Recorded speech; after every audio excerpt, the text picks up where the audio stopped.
హిమాలయాల్లో మంచు మీద భారీ పాదముద్రలు కనిపించాయి.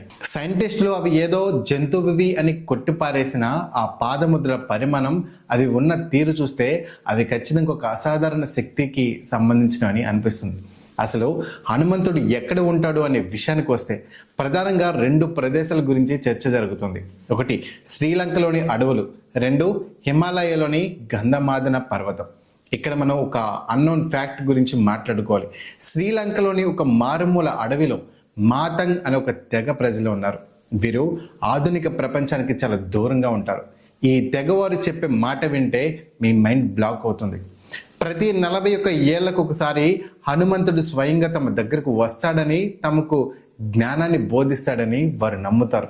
చివరిసారిగా ఆయన 2014లో వచ్చారని, మళ్ళీ 2055లో వస్తారని వారు లెక్కలు చెప్తున్నారు.